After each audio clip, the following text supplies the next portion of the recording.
This is the Landlord Advocates, where we help landlords become better landlords. I'm your host, Matthew Lyman. Welcome. Landlords, it is very, very important that you put everything aside that you're doing right now, put everything aside and listen to this short video. It is very important that you do so. Because if you do not, and you do what we tell you not to do in this video, you're looking at bankruptcy and spending time in federal prison. Is that what you want to have happen to you? Do you want your children to visit you in federal prison?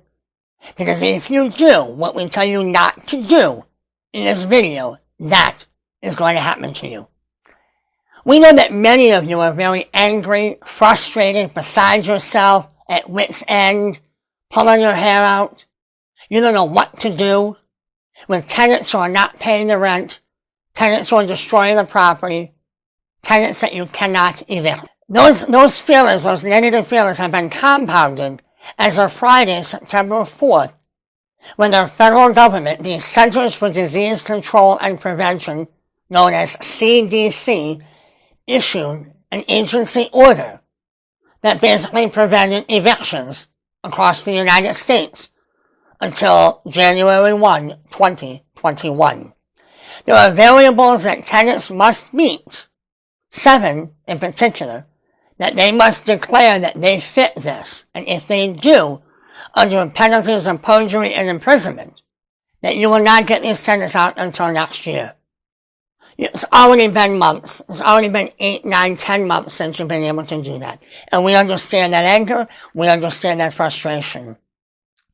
We have been watching social media sites and following up. We have seen suggestions from landlords who have posted or have responded to posts about ways you can take care of this.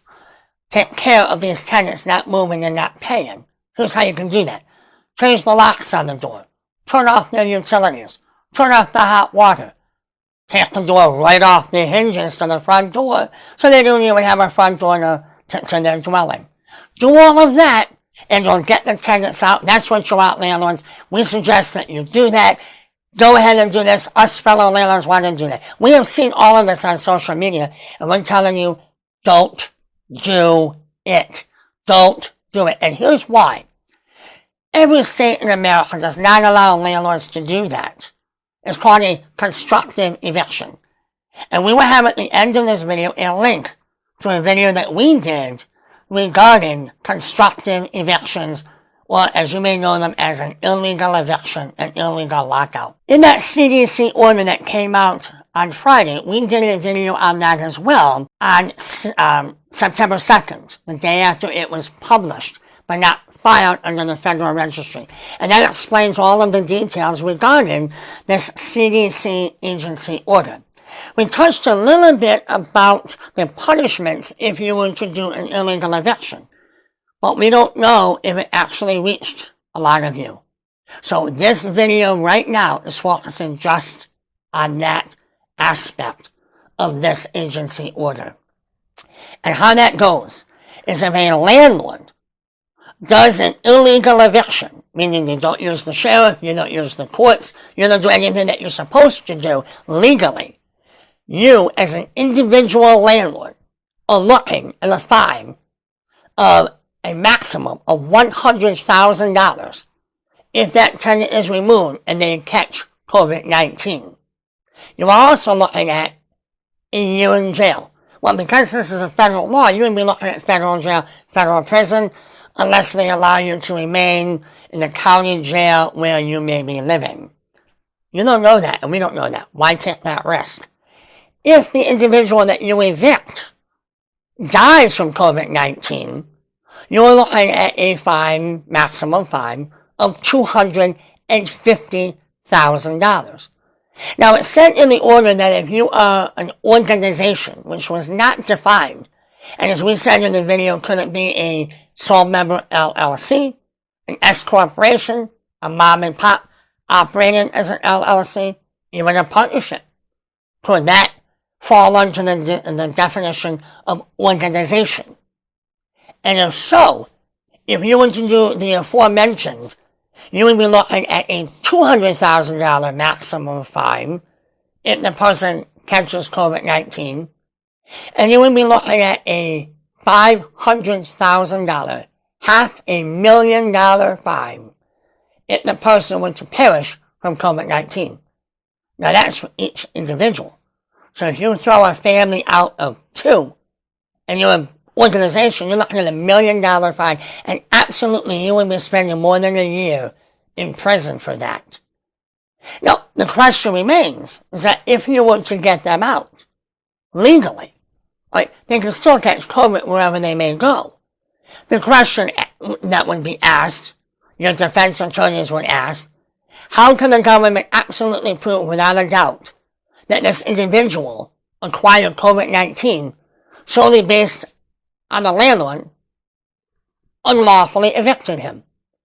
Or her? Did this person go to Walmart, Costco's, anywhere did they go, and did they acquire it there? You would basically have to know every inch of movement, every interaction that this person did, either in the privacy of their own home or out in the public arena. So that's a question that the defense attorneys would have. But mind you, you may get off of that. They may be able to prove that the person acquired it, not through you doing the illegal eviction. But do you want to spend $40,000, $50,000 defending yourself? Again, we know that you're angry. We are too. We know that you're frustrated. We are too. These laws make us so angry that we just don't understand why they're happening. Why? But they are. And we have to work within the parameters of these laws. If not, you're facing losing your properties. Yes, you're losing them now because the tenants aren't paying the rent. The tenants owe you $4,000, $5,000, $6,000 of rent. Maybe 10, maybe even 20, maybe even more. Whatever it is, you're angry, you're frustrated, we don't blame you. But is it worth doing an illegal eviction and facing the possibility of spending years in prison, federal prison, or losing all of your properties through bankruptcy? Is that the legacy that you want to leave for your children? You're working hard now, landlords, to have these properties so that you have an investment in your future or your children's future for your retirement. To exhibit the anger and frustration that you rightfully have a right to have. You have a right to that, and we agree that you have that right. But to exercise retaliation against your tenants, to try to get that one-up on them, is it worth it to go to prison? Is it worth it to lose that which you have worked so hard for? Landlords, we beg you, please don't do that. We understand why you want to do it. We even agree why you want to do it. But we implore you, we beg you, to please not do that. If we were together in the real world, in person, flesh to flesh, and you would get ready to do that, we would pull you back. We would grab a hold of you to stop you from doing that, but we can't do that. We're talking to you through a camera here on YouTube. So we're imploring you to please listen to us. We have almost 30 years of experience in the industry. Do not do a constructive eviction. Do not change the locks on the door. Do not do any of that. Because even if one person dies, you're looking at $100,000 fine or maybe even more. Don't do it. Landlords, subscribe to our channel. Hit the notification bell. Hit the like button. That lets YouTube know that you value our videos and you want to see more. It also lets YouTube know that everybody likes what we are presenting, and therefore they will promote it more and more. So more landlords will see this, because these videos, when we put in front of their face, rather than them having to look for them, YouTube will present them to them.